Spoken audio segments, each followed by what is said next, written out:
Hey, how you guys doing? Good morning, man. How are you? Hello. Good morning. Good morning. Do you have the ability to turn on the video portion? Let me see how we do that. 1 second. Cool. I think we're good to go. All right, cool. Coming in a little dark. Let me see if I can throw some lights on, I guess. If you remember the cues. Yeah. Well, I gotta, I'm gonna do this automatically. So what should I do? Should I raise my hand? maybe I'll raise my hand or something. Yeah. We'll figure it out. All right, cool. So let's just kick it off and get the conversation going. I don't want to hold anybody up on this Sunday morning. All right, yeah. Let me just go live over here.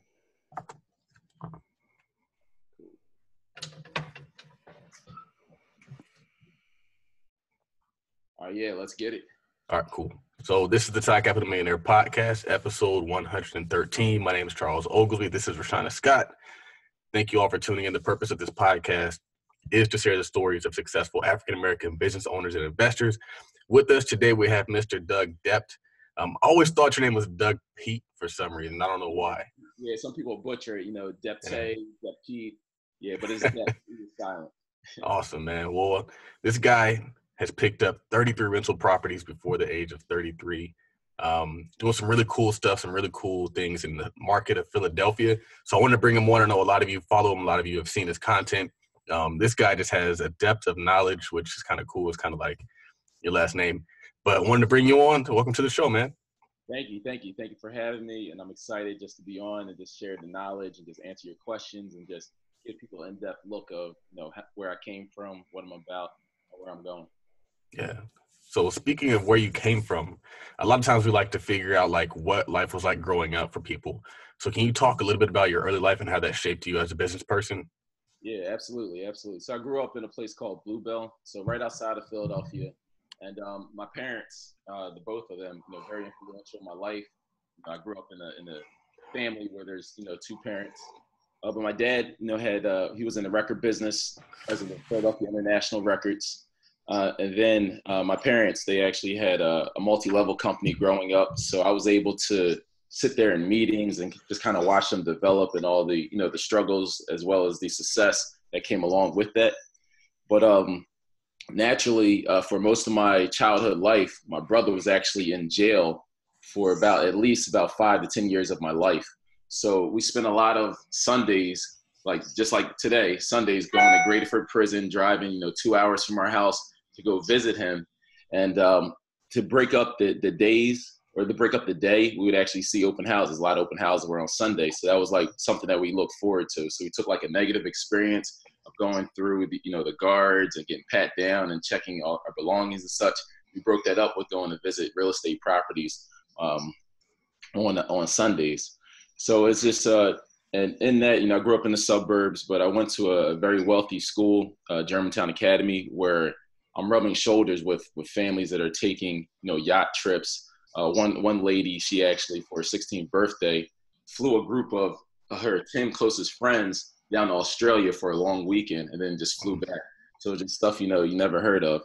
But it was just being around that environment kind of just triggered something that, hey, I want more out of life. And I know that I can do it because I'm sitting here every day in classes with folks that are no different than you and I. But their parents have made moves to position themselves in ways where they're getting limo service to school and such. I wasn't one of those rich kids, but just being around that environment, really shaped my life a little bit. Right. So I saw you mention that your parents cut you off at 16. Yeah. What was that like? So that was, just growing up and being an entrepreneur, I always wanted for myself. So I just hated always, asking, hey, can I get a pair of sneakers and stuff? But being cut off financially at the age of 16, just to, to recap, my parents made a lot of money in the stock market. So they were making thousands of dollars in the stock market, but then the stocks, plummeted. So they almost just lost about everything. So that was right around the time I was gearing up to get ready for college. And I was, planning on, I was paying all this money. I was planning on going ahead and, making it to college, making it to the league and so forth. But that didn't happen. So at the age of 16 and moving into college, I threw like a big party where it's like a graduation party / try to put a couple dollars together to go to college.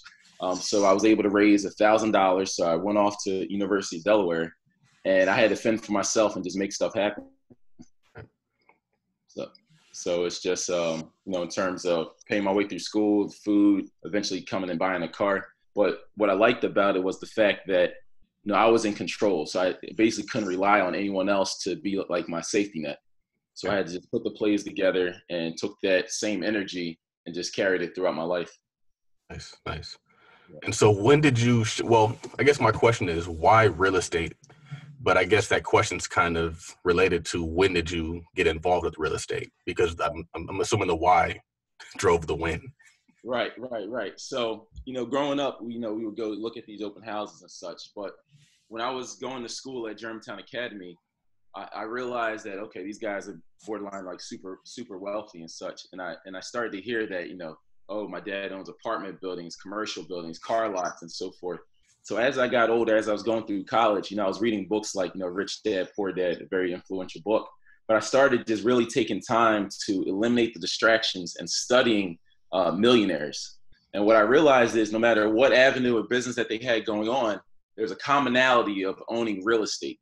So then I just kept getting deeper and deeper into this real estate thing. And even at an early age of 18, I invested $3,000, which is, astronomical at the age of 18 to just come out $3,000. And I invested in Donald Trump's real estate course. And, I'm no Donald Trump supporter or anything, but that just putting that investment out there really set the tone like, okay, I got to move forward with this. I just invested all this money. I need to go ahead and learn the game and take it, try to buy a property as soon as possible. Wow. So, yeah. So at 18, how did that $3,000, was that like from working a part-time job? Were those like refund checks? Right. No, good question. So like immediately once I got into school, I was looking to start working. So when I came home that summer, I was basically applying for temp jobs. So I was able to land a temp job with a company called Nutrisystem. And I started off making $10 an hour, which was great. So I'm like, hey, anywhere I could work, a couple more hours, 'cause I'm trying to make as much money as possible because I only have a short window. So I'm sitting there working. And that's when Nutrisystem was basically trying to recover, and they only had a sales team of about 10 people. So calls are coming in. All they wanted me to do was take names and numbers down. So the phones are just ringing off the hook. I'm taking names and numbers, but someone called in and said, hey, listen, I'm ready to order. And, me just paying attention to what the sales reps were saying and how they went ahead and processed the order, I went to my supervisor at the time and said, hey, listen, this person wants to order, but there's no one available. He's like, okay, well, and I told him like, listen, I know how to do a sale. He's like, how do you know how to do a sale? Because I've been listening, I've been paying attention. I'm not just here just collecting my check. I'm here learning what the people who are making the real money in the company are doing. So I started off, I made the sale, and then, one sale became 2 sales, 2 sales became 4, and it started to multiply to the point where I worked out a deal because I was under contract with a temp agency. I said, hey, I'll work my 10 hours, but for every sale, let me get $5 a sale. So now I'm racking in, 4 or 5 sales an hour. And then once I reached that temp contract for the 80 hours or whatever the minimum was at the time, I worked myself up to getting $25 a sale. And so then I just knew it was a numbers game. So if I could get 3 to 4 sales an hour, and if I just sit in this cubicle for as long as possible till they send me home, I'm going to get the volume, I'm going to get the sales and get the money I need to pay for college, to put away, to buy cars or buy my first car and so forth. So it just came like just having that opportunity and taking advantage of it when it presented itself. Like I didn't want to go home at all. Like I packed my lunch, I stayed in my cubicle, I didn't take any breaks. I barely wanted to go out to lunch because I knew that every second, every minute was an opportunity to make money, which is going to be able to, fund my future life. I like it. That's huge. Yeah. Yeah, I love it. So that drive of working so hard and pretty much slaving yourself, that drive was, did you know that investing was the future at the time, or were you just like, I just need to make more money just to get to the next step, just to pay for school? Or was the vision much bigger at that time? Yeah, at that time, I still had real estate in my mind. So I was like, always want to buy a property. I want to go ahead and invest in real estate, but I knew I had to do the school thing first. And so it was kind of a situation where I knew that putting in that work now and that foundation and I'm very frugal. So I picked up from my father. He's extremely frugal. My mom likes to spend a little bit, money and so forth. She likes to buy, quality things. But with me picking up that frugality, so with making these large sums of money, like I was able to make $60,000 working part-time while in school. Wow. I went through my 6 months of buying the, True Religion jeans, the video games, and so forth. But then I said, you know what, none of this stuff matters. So I just stuck to the work ethic and saving my money. And I started getting into, investing in stocks because I knew that stocks, just watching my parents make thousands, tens of thousands of dollars a day from the stock market, I still was intrigued with that. So I was putting my money into stocks, putting my money into my savings account, also putting money into just my knowledge and also building my credit and just learning that whole aspect as well. Nice. Yeah. When did you do your first deal, and what did your first deal look like? All right. So a year out of school, I lived in a high-rise apartment building in Wilmington, right? So the rent was $1,200. I was splitting it with a person at the time, so $600. Then I eventually downsized to an obstructed view that faced the garage for $1,000 a month, which I was able to, instead of paying $650 or $600, I was able to pay $500. But I knew that there was a new development community in Newark, Delaware. So I went to go take a look at the property, brand new construction for $250,000. People thought I was crazy. And my plan was to live in the property. So I eventually had to move back home with my parents while the property was being built for about 4 months. Then I moved into the property, and there's 4 bedrooms inside the property. And the master bedroom was amazing. There's a balcony, walk-in closet, a separate shower, separate tub, and so forth. So I'm living there with my girlfriend at the time. And, we're just living in the property, enjoying it and so forth. But then I woke up one morning, I said, you know what? There's 4 bedrooms in this property. We're only taking up 1 bedroom. I want to make some money so I don't have to pay this mortgage myself. Right. So why don't we go ahead and rent these other rooms out? So she says, oh, no, you're crazy. I don't want anyone living in this house with me. That's weird. So then she said, well, I don't want a guy, our age living there, which is, understandable. I don't want a creepy old man living in the property. I said, okay, I got you. And then she said, I don't want a woman our age living there either.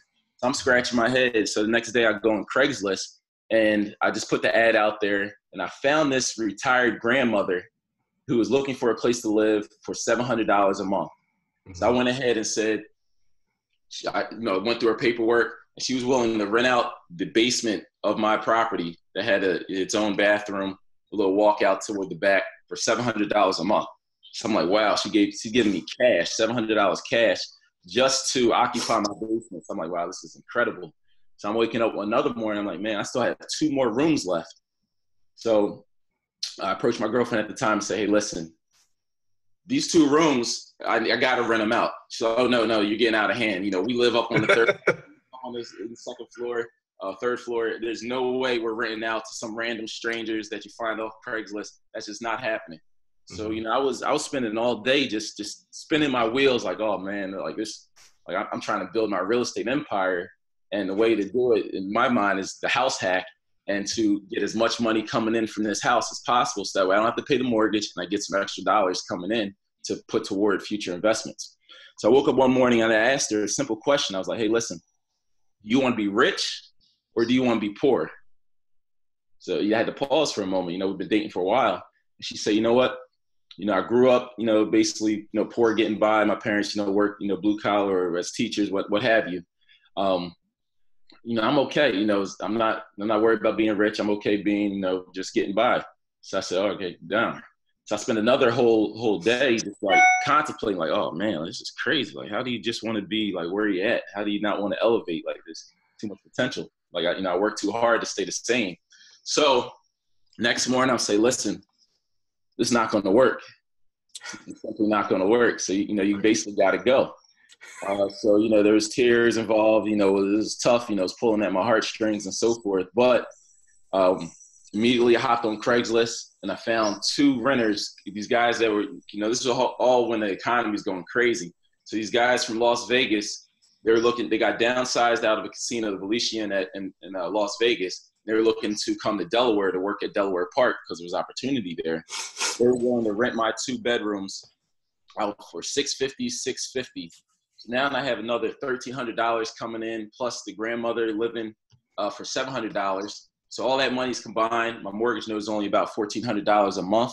So I'm living for free, and I'm getting some extra money coming in while I'm working at a corporate job at Bank of America as a senior financial analyst, making good money and so forth. So I woke up another morning and I'm sitting here in the master bedroom all to myself, still with the soaking tub, the balcony, all that good stuff. So I said, man, I really don't need this. I have a 2-car garage downstairs. So what I did was I moved my king bed and my dresser all down to the 2-car garage. So now I have this master suite upstairs that is the potential that I actually rented out for $750. So now of my 4-bedroom house, I have all 4 bedrooms rented out completely, and I'm living in my 2-car garage where, I have a Sub-Zero sleeping bag. So when the winters got cold, we live in Newark, Delaware, the Northeast. So as I'm living in this garage, when it gets cold, I got a Sub-Zero sleeping bag where I'm actually got the hood wrapped around my head, tied tight where you could barely see my eyes. I'm living in a cocoon. But, that was that was for 2 years. So during that time, it was just amazing. That whole experience was just awesome. And I did it. People at the bank, people who I told that I did this, they thought I was absolutely crazy. They didn't understand the vision at all. They're like, why are you doing this? You're making good money at the bank. You got all these, these tenants paying you cash every month. You're cash flowing. You're living for free. Why are you in the garage? But they didn't understand the vision. Didn't understand while I was in the garage, I was listening to audio books. I wasn't paying any attention to TV. I didn't care about sports. I was just working out, going to work, and just getting back and studying and just hibernating in the garage. And I would, the only time I would actually turn the heat on is when I had company that, would come over. And while I was in the garage, I actually met my wife, and she stuck it out with me. And then I was like, you know what, you're a keeper. Yeah. Wow. Yes, it definitely is. She's staying in that garage. Right. Man, that is crazy. Because what I'm hearing is a lot of strategy, but also a lot of hustle. So it's it's not like you're just passive income. I'm making $1,400 a month, so let me just chill. But you also had a really good job. Right. That's crazy. I'm not crazy in the sense of crazy, but it's man, I thought I was doing it hard. And I was like, this guy, he's in the garage with a sleeping bag. Right. Making good money. Yeah, no heat. So where did you go from there? What did you do with the money that you were making from the cash flow and the money that you're making from your job? What did that next play look like? All right, cool. So as I was accumulating this cash, I invested heavy in Bank of America, Chase Bank. So this was during a time where there was a whole nationalization scare. So it was a big scare where they're like, the government's going to go ahead and buy the banks. All this is going on. So I actually dropped a big portion of the money that I was saving up into Bank of America stock.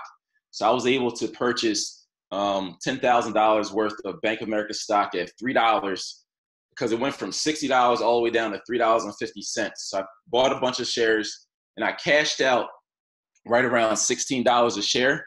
So I was able to generate, a nice amount of cash. But with the money that I was saving up, I bought my first rental property in a place called Coatesville, Pennsylvania. The reason I invested in Coatesville is because that's where my dad's family was from. And I had a cousin, Marsha Depte, who was actually living on Section 8.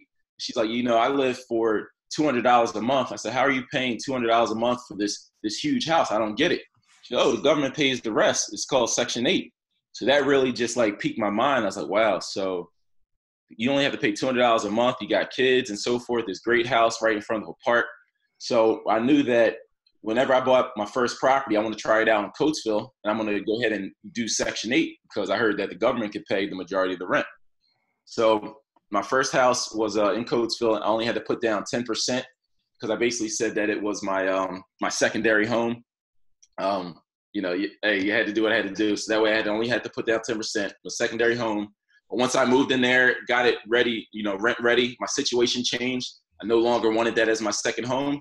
So I slid a Section 8 tenant in there, and they were paying $1,280 a month, and my monthly note was only $525.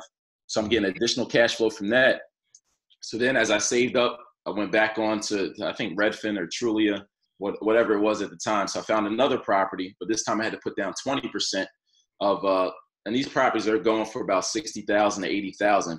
So I put up another 20% plus closing costs. So I'm putting up like $15,000, $18,000 at a time to acquire these properties.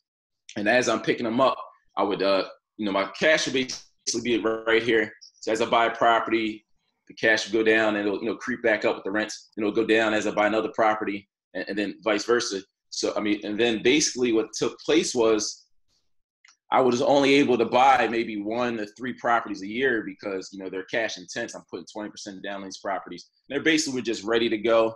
You just maybe put some paint, maybe take up the carpet, or just rent it as is and keep the process moving. Yeah. Nice. I love the fact that you're using one wealth generating tool to build the other. So like you mentioned, investing in the stock market and using that and taking that money to put it into, your rental property and so on. Do you still invest heavily in the stock market? Yeah, I still put money into stock markets, but I do prefer real estate a little bit more because I have more control now, right? So like if I wake up, a week from now, I have no control over Bank of America going up or down, but I do know that if I buy a property and I rent it out, that my projections, if I do the right improvements, that I can get a certain rent, I get a certain appraisal. So I just have more control. So I'm really focusing the majority of my funds into real estate. But when I was going through like the building process, me being an aggressive saver, I was able to actually save about 90% of my take home pay. So with that additional cash, I was able to then, invest in such. But, what it comes down to is even at lunch, I was eating the same thing every day. So I was getting brown rice, broccoli, and salmon at the time, just every single day, because I knew that I could save a tremendous amount of money. And I actually did the math where a meal was only costing me about $1.75 per meal, opposed to me paying $10 to $15 on my lunches. I got it down to $1.75. I was buying in bulk at the time, big bundles of broccoli. You get a 40-pound bag of rice for like $20, and I had the rice cooker and everything. Mm-hmm. Yeah. I love it. It speaks to like just staying true to the process, right. Even though you have all this success going around you. Like it's kind of like the Kobe mentality. It's like just because you're successful doesn't mean you stop grinding. Right. I like right. it. Yep. One of the things that I think I take from this statement where you said that real estate allows you to have more control is how you do your deals now, where you GC them. And then what was really dope is you bought your own dumpster. Can you talk to us about just how you're strategically winning in real estate right now? Yeah. All right. So when it comes to, buying real estate and such, so I've been able to, when I started off real estate, I was putting, 10%, 20% down, but now I developed a way where I'm purchasing undervalued properties. I'm doing improvements to them. And then I'm able to, get them appraised, basically forced appreciation, get them appraised for a certain number. Then when I go to the bank to put a long-term note on it, I'm able to do a cash out refinance. So get my initial investment back, as well as maybe, a couple of dollars on top, just for going through the process if there's equity in the deal.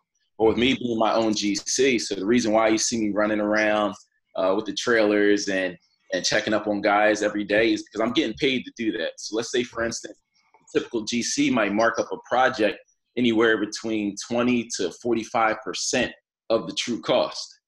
So now when I do my construction budget, I'm doing it as if I was hiring a GC. So let's say, for instance, the construction budget is $100,000. Well, I know that it's only going to cost me $60,000. So I'll still put in the $100,000 rehab, and I'll be able to walk away with a good significant amount of money just for GC in that project. So if I got 5 projects going on, you can do the math, it starts to add up.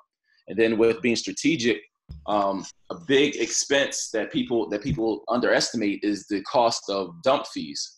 So I said, you know what, with the money that I'm making, I'd rather reinvest back into the business to an area that I can control and save significantly on without having to get beat over the head by these guys coming in and charging ridiculous numbers just to pick up trash and throw it away.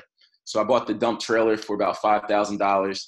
You just hit a button, it goes up, and then I even reinvested back into the trailer and put some rails up so that way now I could hold more trash, less trips to the dump, heavier load, and then I could basically drive around, drop my trailer off at the site, tell some $60 to $80 a day guys, fill up the trailer, just call me when it's done. Go ahead, latch it up, take it to the dump, and keep it moving. Wow. And that's another way where when you're doing your budgets and you have your trash at $10,000, but you just reduce that price down significantly, say down from $10,000 to $5,000. The extra $5,000 is what you could take to purchase a dump trailer or put in your pocket or put toward another deal. So you just basically all that money I'm making from construction, I'm flowing into a next project. So that way I just keep the deals rolling. Wow. As well as adding my cash flow. Wow. So I want to put this in perspective because you get money like a lot of different ways. You're like, I'm a GC. I know you mentioned you got like a 5-figure wholesale deal coming up, so you got some experience wholesaling. You're GCing other people's projects as well as your own project. You have rental properties. You're investing in the stock market. How do you? What was that? How do I do what? No, I said, how old are you? Oh, I'm 33. You're 33. Wow. So was Bank of America, was that your last? I'm 34. I just had a birthday and I used to say 34. I'm sorry. Was Bank of America your last job? No. So I gave Bank of America 5 years of my life. And then right after that, I spent 2 years at a Japanese company called Fuji Rebio, and I was a senior financial analyst for them. Then I left finance world, altogether. So I gave finance 7 years. Then I went into a sales job where I was working with Saint-Gobain CertainTeed. So I was the territory sales manager for the acoustical ceilings division. So basically, I had a lot of freedom with that job. So I was able to go on different job sites. Like I sold, I think, $1.5 million worth of ceiling tiles. I went to this big building, the FMC building out in West Philly. But I would just go on different contracting sites, network with a lot of these big contractors, as well as the big architect firms all throughout the city, all throughout the Philadelphia region. I covered Delaware, New Jersey. That whole area was my territory. I was constantly on the road, had a lot of freedom. I was still able to, that's when I was started really to GC my own projects. I was still able to check in on projects and still make it happen. And the guy that hired me, he's like, yo, Doug, you're crazy. Like, why are you leaving this job? Like, you got it easy. And he's my friend of mine. And he actually knew that I was getting busy in real estate. And he's still like, man, you can still do the real estate thing, still do this. But I knew that I had to clear my mental space. Like, I didn't want to get the emails like, hey, Doug, did you send this over and check on the ceiling tile? Like, I just wanted to devote all my energy to building my company and the different things that I had going on, and was willing to take that leap of faith to just bet on myself. So that way I can, accelerate at a much faster rate. Because I just knew that I didn't want any ceilings. I didn't want any space or any caps. Yep. So how long have you been full-time in real estate now? 2 years. Okay. And then how do you go from being a finance guy to being a general contractor?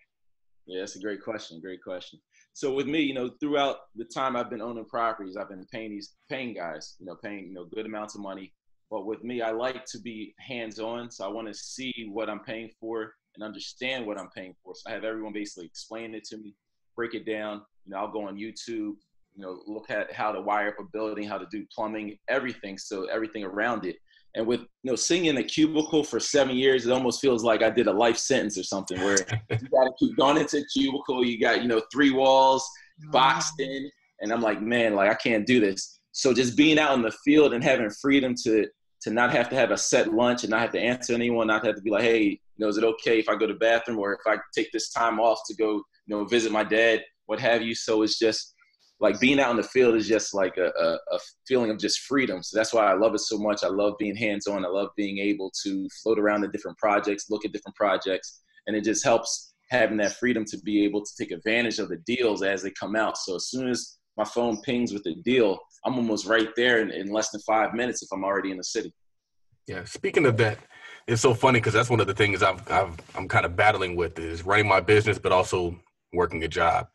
How has your business changed now that you can focus 100% of your mental energy, like financially? Like, we know that now you're closer, but like, have you seen how has your financial success changed? Oh man, it changed remarkable. I mean, it's a situation where my wife was working as an RN making good money. So now she quit that and she's working with the company that we're able to build full time as well. And it's just having that freedom and really it gets to a point where the money really doesn't matter. It's more about the freedom and the time that you get to spend with your loved ones. So like, for instance, my dad is going through Alzheimer's and I'm able to pop in on him like every other day, call him, check up on him, even take him with me to Home Depot, to the job sites, and just to feel his energy and excitement and just his positivity. Like you can't get that time back. I couldn't even imagine, giving 40 to 60 hours a week behind a cubicle while my parents are, getting older in life. And I just want to be there to experience that. I don't have kids now, but I know when I do have kids, there's going to be a time where it's another thing where I'm going to be able to go to, the birthday parties at school, go to, the field trips, all that good stuff. And just because of the trajectory, what I put in, the hard work and the residuals that I'm collecting is just, it's just unbelievable. So it's like the growth has been astronomical just in the total different ways of just making money. Like it's just really no ceiling. I far surpassed what I was making at the day job. And I wish I would have done it sooner, but everything has timing and I just wanted to, I'm a finance guy, so everything's calculated. So my wife actually gave me a huge push and, I was in the car just thinking about it and I actually pulled over, had my iPad and I wrote my resignation letter right there on the side of the road. And she's like, just send it. I'm like, you sure? Send it. It's like one of them things where you hit the send button, you close everything down, like throw your phone in the corner and just like walk away. But it was time and I'm glad I took that leap, took that step. When you made that resignation, I'm assuming that you already had enough passive income to do it anyway. You have 33 rental properties. That's correct. Yep. So the rentals were built up. Things were flowing. I had deals in the pipeline. So I was able to take that step, and been going ever since. That's awesome. I love the idea that entrepreneurship is about freedom just as much as it's about the money. I was thinking about that as like when you own property, it's not just about the money. Sometimes it's about the power. And I think the same thing could be said about when you own your own income, when you own your own business, it's about the freedom and the power, not just, I make a lot of money, even though you do make a lot of money. Exactly. Because, most of the money that I make, it's reinvested. Like Nipsey Hussle says, like all money in. So as soon as I get my bag up, it's going right back out in the street, buying more properties, buying more income, producing opportunities. I know you have a history of buying property with credit cards. Yeah. Can you talk about the credit card investment strategy? Yeah, I mean, with the credit cards, it's a situation where, balance transfers are opportunity, are a way where I go about buying properties on credit. So, you get these little checks in the mail, and with getting the checks in the mail, most people just shred them and throw them out. But they're usually tied to a nice teaser rate where a teaser could be, no interest for 12 months. So with the no interest for 12 months, most people just throw it away like, hey, I don't want to use credit cards, what have you. But let's say, for instance, I have all these credit cards. I could just write my check to myself, say for 20 grand, throw it in the account, 2 to 3 days, the money's there. Do that 2 or 3 times, you got 60 grand. So now I go in those same neighborhoods and purchase a property for 40 grand. And basically with that balance transfer money, you fix it up, or sometimes like it might just be a lipstick job where it's just paint carpet, and I'll throw a tenant in there, take it to the bank. It appraises for $75,000 or even $65,000. Get my 40 back, pay off the credit card, or it's only 2 or 3 months. So then if I say, hey, I still got 12 months left on this balance transfer card, I could run this play again, maybe 3 times, and then give the money back on the credit card, put the money back to the credit card company, no interest, and then just keep the ball rolling that way. So it's just another avenue of where you can take those funds and float it, buy more assets, put the money back, and now you just did 3 deals, pumping out an extra $700 a month. So just with using someone else's money, I just added $2,100 a month just coming in. Yeah, that's great. And the reason why I got into the whole credit card thing was because, and as well as GC, because I wanted to start investing in North Philly. So I ran into a guy, and he had a shell. So I bought the shell from him, as well as he did the construction. So I got into my head where it's like, hey, man, you don't got to use banks. You can just use cash if you got it. So I had the cash sitting. So I said, you know what? We're going to do this one just all cash, see what that feels like. So I bought the building, 25 grand cash. I paid 75,000 cash for the construction, but the project took 2 years. So imagine going 2 years without $100,000 of cash. And yeah, I had some extra money, but I know I'm not going to quit here. I know that I still want to buy real estate properties, but with buying the real estate properties, I need to find money from somewhere. And I'm not the type of person that likes to go around asking people like, hey, you got 10,000, got 10,000, got 10,000. I'd rather do most of it on my own, the capital raising. So that's why I was able to find that credit card strategy.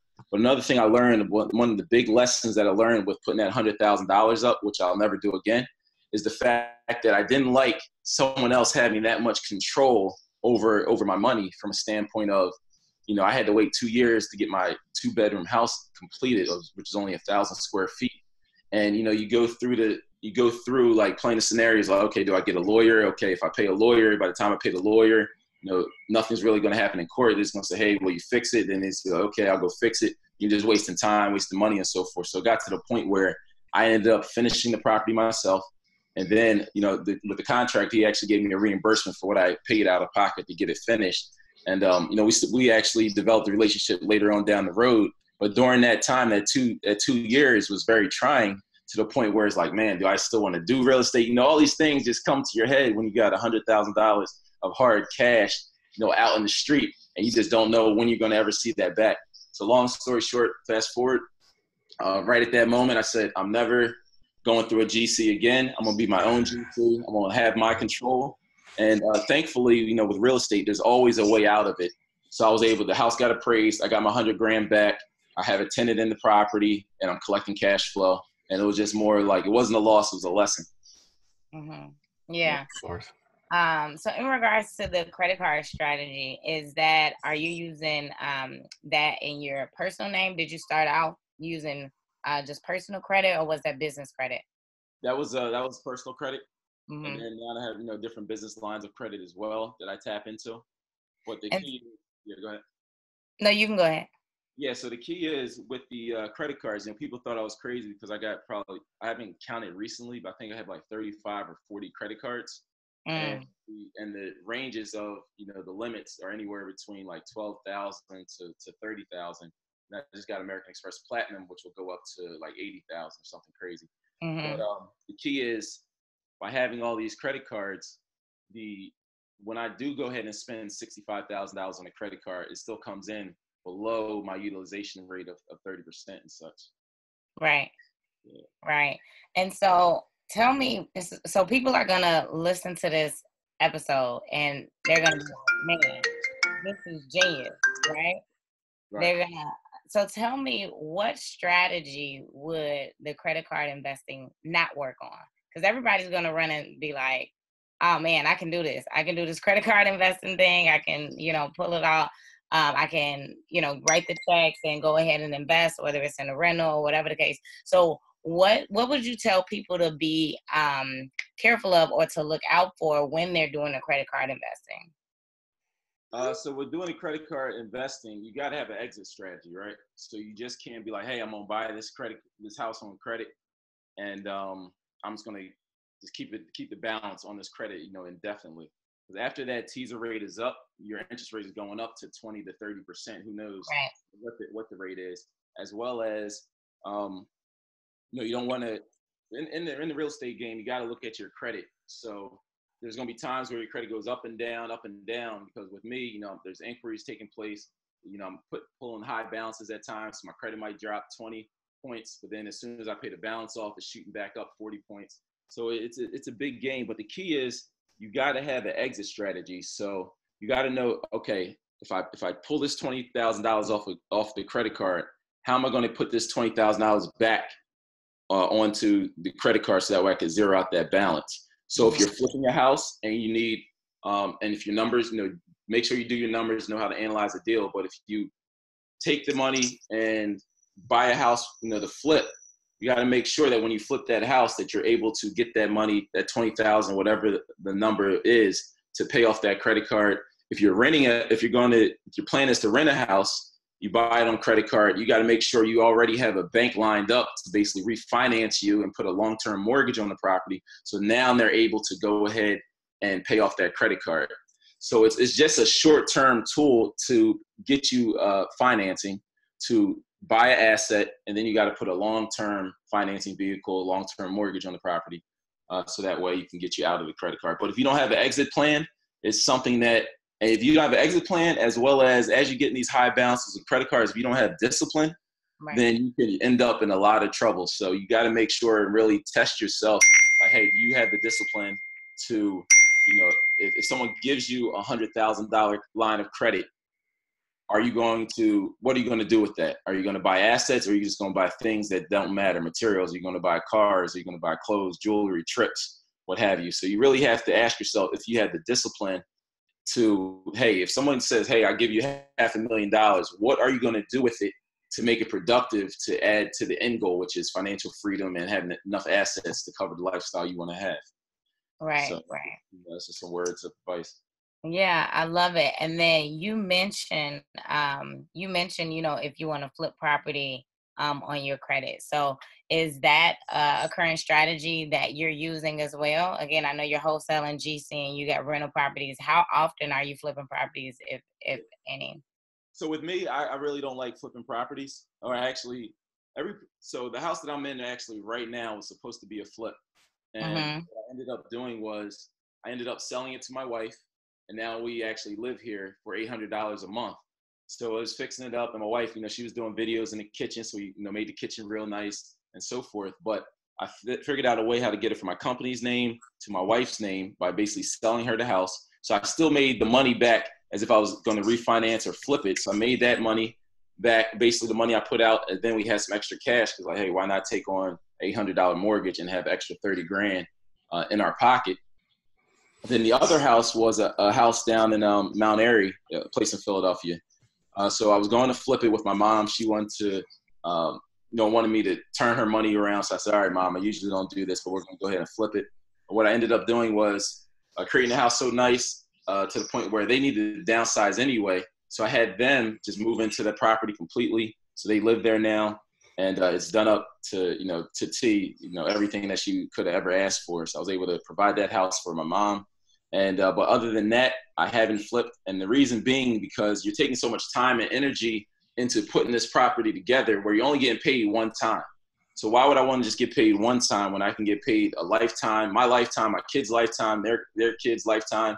So it's a situation where you talk to a lot of flippers. They're like, man, a lot of those projects I flipped, I should have kept. And I could have, one, got passive, rental income coming from them. Two, the values have probably went up astronomical from what they sold it for, years ago, and they would have had more assets. They went through all that trouble and rigor, to get that project to completion just to sell it to the point where, you're basically killing your income stream. Like the flipping is almost like a job, whereas the buying the rentals is really where you're going to get that passive income, that flow that's going to just continue to come in every single month. Like for me, I actually am retired. Like I don't have to hustle. I don't have to work. I can just chill here in my living room or on the beach, just collect my rental income coming in every single month, and not have to worry about dollars or anything. But, I just got that hustle's ambition where I just can't just chill. I got to always be making stuff happen. Right, right. And so with that, I'm glad you actually mentioned that because that was going to be my next question. So I'm assuming you have property management in place for your rentals. You don't self-manage? Yeah, so I have, I don't have property management at all. We self-manage. Oh, okay. So with me, I actually have an issue cutting checks sometimes, right? So, Me too. right. With this issue, if I'm having, these thousands of dollars coming in every single month, I got a problem cutting a check for 10% just for someone to, basically, say, okay, everything's looking good, collect the money. Like I can do that internally. Right. So my wife now, before my wife got on board, I was just doing I was doing everything. I was collecting the rents, sending out notices, everything. But now I have my wife basically being the property manager in regards to make sure the money's coming in. Hey, it's the 6th. You got to pay that $25, $50 late fee. That needs to be in the account, or you're going to get hit with that eviction notice, all that good stuff. So now I got the property management in-house, And then it's going to become a point where, okay, we got hundreds of thousands of units. So I might go ahead and hire somebody for $50,000, have them as my property manager in-house. But now you're not just managing my buildings, you're going to be managing other buildings. So now you're just growing your business. You're growing your spread where you're making money from property management, GCing, might even have brokers on the deal, wholesaling. So all these different avenues. So it's just that integration, the horizontal integration that's taking place. So we're just going to keep the property management in-house. And as we continue to grow, we're going to go ahead and pull a property management company together where, anyone that has properties in the Philly area, the areas that we're affiliated with, you can hire me as your property manager. Instead of 10%, it might be 7.5%. And we're just going to be managing the process for you if you don't want to do it yourself. Would you say that the fear of managing property is worse than the reality of managing property? Yeah, absolutely. Absolutely. Yeah. Like, going into real estate, you're going to hear, the tenants are going to do this. They're going to burn your property down. They're going to destroy it, especially, stay away from Section 8, all this crazy stuff. But it's really not that deep. And when you, like for me as a general contractor, if something pops up, like my wife has a list of people to call. So if there's a plumbing issue, hey, go get the plumber out there. That's his number. You tell him the address and he schedules it with the tenant. Same thing with, electrical issue. If switch is not working, what have you, send that electrician over there. So it's not like it's rocket science, right? So, and then after that, it's just collecting rent. So you put together some automation. You got rents coming in. You'll see who doesn't pay you. You give them a notice, you message them. And then if it even gets to the point where a person's consistently not paying you, then all right, now we got to just pick up the phone, call the lawyer, pay him his fee, and he'll handle the whole eviction process. I don't have to go to court and such. So it's, it's a simple game. And then sometimes not paying somebody is actually paying yourself. So it's like you can either pay somebody 10% or you can pay yourself that 10%. And so it's like, for me, I'd rather get the 10%, especially when you have 33 doors like yourself, or however many doors you have. It's like, that could be like $10,000 a month just in property management fees. Exactly. Give me 1 second. Yep. I had to blow my nose earlier. It's been getting kind of sick over here. Let's see. Give me 1 second. I got some guys going to clean out for me. They're wondering where I'm at, but my wife is handling that. I'm about to ask you the marriage question, so. Yeah. And they'll probably start wrapping up with some other wrap-up questions. All right. Cool.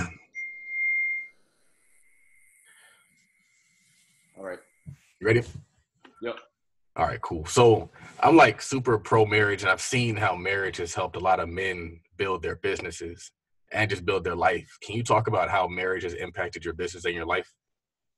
Yeah, so marriage has been great. It adds to the focus, and just having someone in your corner, basically you wake up, you basically come together as one, and just able to challenge you to be better, and really to they kind of know your capability. So even when you might be doubting something, yo, you can do this. There's nothing to it. Just make it happen.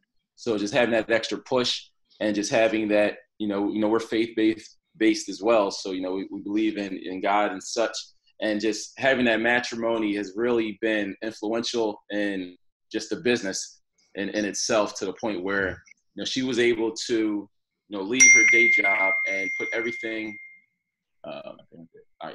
So she was able to just basically put things on hold to really understand the vision that, hey, it was bigger than just making a couple dollars. It was something where we can actually build an empire. And, she likes to travel, so we're traveling more now, and as a result of the real estate. And she sees that vision. She understands, where we're going, and it's going to be able to just continue to provide. For instance, we might even be opening up an event space out in South Philly, where she seeing my buddy Neo just talk about event spaces and so forth. So I said, all right, you want an event space? We could take the real estate and run an event space play where we buy a building, commercial building, run the events at the bottom, got the tenants up top, paying the note, and then kind of keep it rolling from there. So it's just unlimited growth. Like when you have two people just coming together and kind of working the same, before we were kind of going our separate ways. She was doing her health thing, I was doing my my real estate thing and so forth. But now that we came together, it's just unstoppable. Yeah, it kind of like amplifies you. It's so crazy. I was listening to a podcast and they were talking about like 1 + 1 creates 11. It doesn't create 2. Right. And what I found with the wife is you can literally just give her the whole game. You can tell her everything, but you can't tell somebody who doesn't share your last name Right. all of the game. You can give them a lot of the game. You can give them some of the game, but you can't give them all of the game. Exactly. So it amplifies you. I've seen that that's really how marriage is a hack. Yep. Yeah, it's a huge hack, having a wife that's in your corner and growing with you. Yeah. And understands the vision. Like, she understood the vision back when I was in the garage. So, it's different if he's making all this money, let me, change up now. No, she's been with me since the garage days. So that's a big thing. Yeah. What would you say is your best real estate advice? The best real estate advice would be just keep moving forward. So, like, for instance, what I mean by that is there's going to be times that are tough. There's going to be times when, tenants might not pay. There's going to be times when construction not going your way. There's going to be times when a bank might tell you, no, we can't refinance your building. And you just got to keep moving forward and just keep, even if you get 500 no's, just keep asking, and you're going to get that one yes, that one person that's going to give you a shot. It's going to give you a chance so that we can continue to grow. So it's a thing where, you're going to go through everything that could, force you to, or make you want, or make you think that real estate is not the answer. But if you have the confidence to continue to move forward, and the confidence that there's no way to know everything there is about real estate. Right. So if you have the confidence in yourself that, okay, no matter what problem presents itself, I'm going to be able to find a solution, a way to get out of it. I have enough confidence to either know who to ask, know where to go, if it's, YouTube, Google, or, someone on Instagram, someone in their circle, what have you, that you're going to be able to find a solution no matter what. And once you have that confidence, and once you have that mindset that, like, no matter what, I'm going to continue to move forward and to push forward, you're going to be golden. Like, nothing can stop you. You have anything you want to add in, Rashana, before I start wrapping up? No, you can go ahead. All right, cool. So my next question is, what is your favorite real estate or business book? My favorite real estate or business book, I mean, The Rich Dad, Poor Dad is hands down, one of the top ones. But when it comes down to mindset, one of the books that really stands out is The Richest Man in Babylon. Mm-hmm. That's a huge book. In terms of real estate, I think the Millionaire Real Estate Investor was a great one. But yeah, the Robert Kiyosaki, and I think even Donald Trump and Robert Kiyosaki did one, like Why We Want You to Be Rich. Mm-hmm. That was powerful. But yeah, I mean, there's I could rattle off mindset books, but really, like, before you dive into the real estate, you really got to get your mind right. It's like everything starts within the mind. Like, if your mind's not right, it's going to be a tough journey for you. But the key is focus on getting your mind right, and once your mind's right, you could then add the real estate. You can add whatever it is that you're passionate about. Right. Who is somebody that you look up to, and why? Who's somebody that I look up to? That's a good question.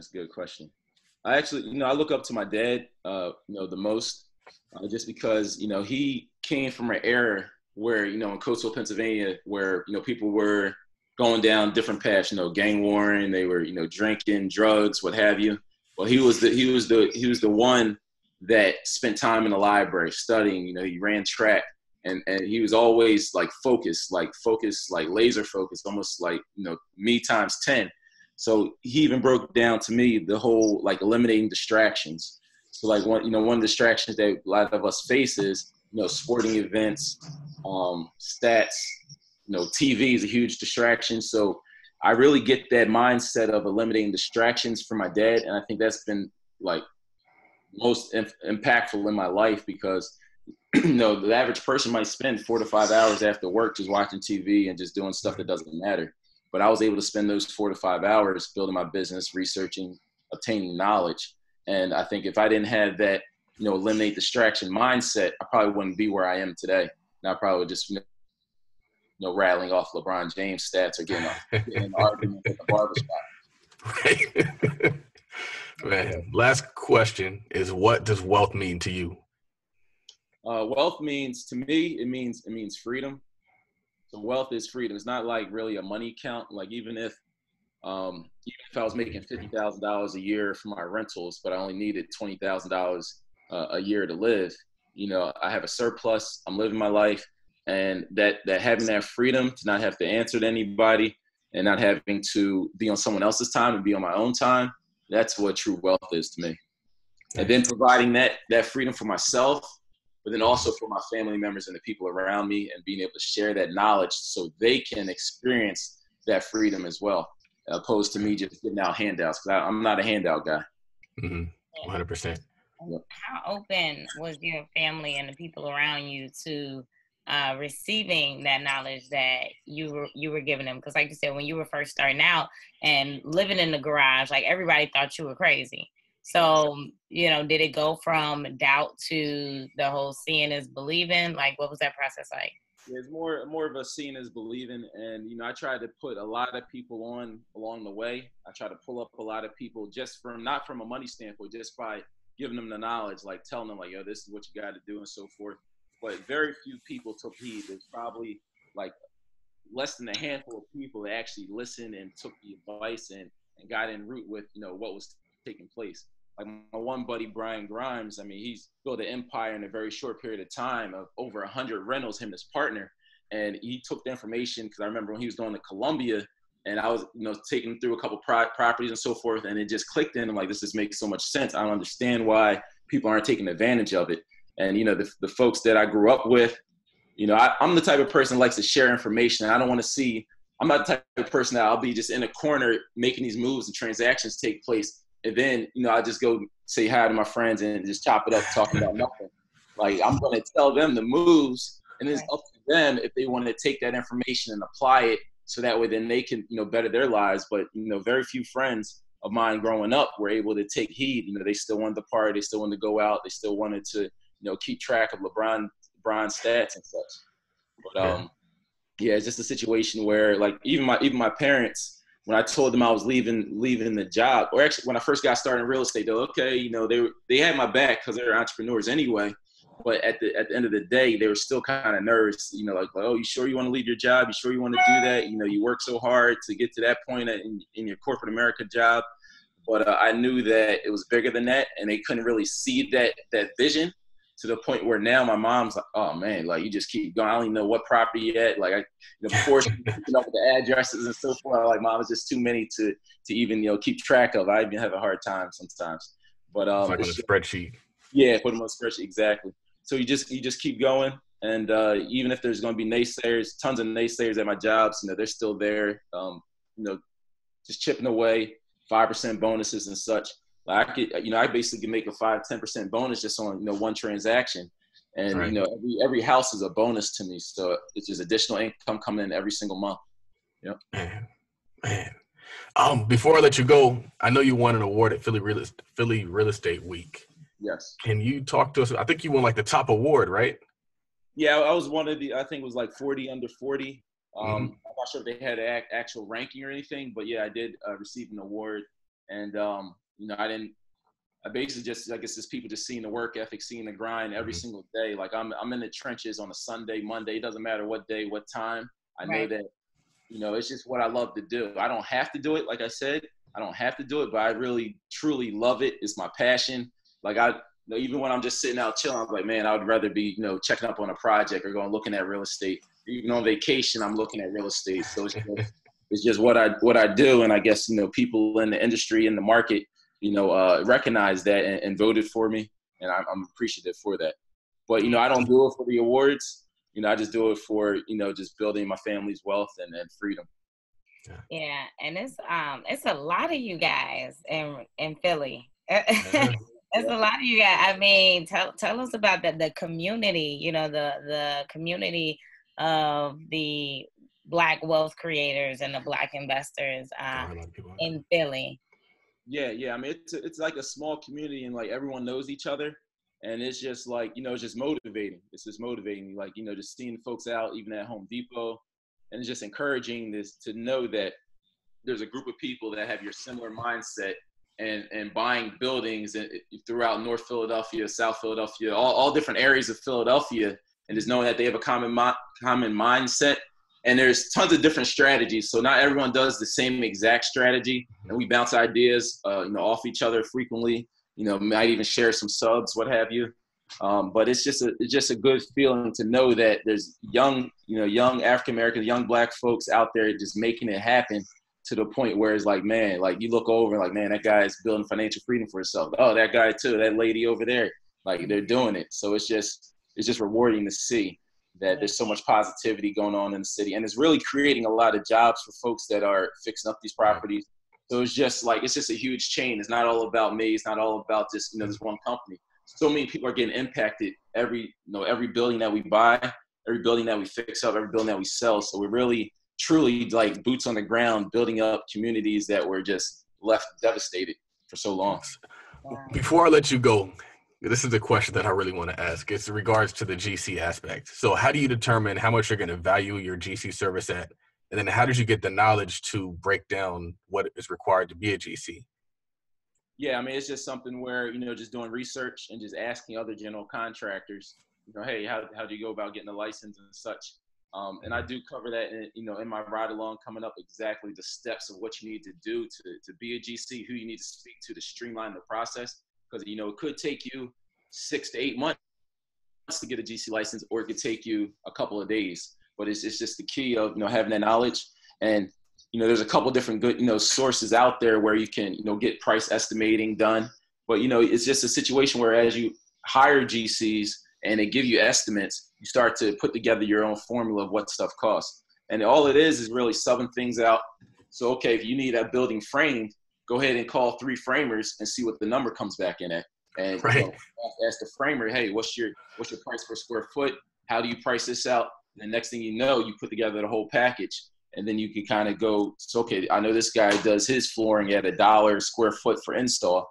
So I know that if I have a 1,500 square foot property, I know it's going to cost me $1 for install. So the labor is going to be $1,500. I know I get my floors over here for $2. So the floor is going to be $3,000. The labor is going to be $1,500. So that's $4,500 for flooring. But I'm going to tell the bank $6,000. I'm going to walk away with what's in the middle. That's dope. Thank you, brother. Man, a lot of value, a lot of bars in this show. I learned a lot just hearing the hustle, hearing the grind, hearing the focus, while also just like being strategic about everything he's doing. So thank you for coming on the show. Where can people find out about your ride along? Where can they find out about anything else that you have coming up? And also, where can they follow you on social media? Right. Okay. So yeah, you can follow me on social media at Doug Depte. I'll spell it for you. DougDepte. And just click the link on the bio. Or you can, send us an email at management@FLDpropertiesplural.inc.com. And, I'm on Facebook as well, Douglas Depte, Depte. Awesome. Any last words, Miss Rashana Scott? What I really took away was the level of sacrifice, like the level of sacrifice that it took for you to get to now where you want to be. Like you said, the vision. I mean, not many people would stick out 2 winters in the garage, because as soon as you was like, I moved myself to the garage, I was like, how do you do in the winters? And right away, you answered the question I'm sure a lot of people asked you, like, I got a sleeping bag and I made it work.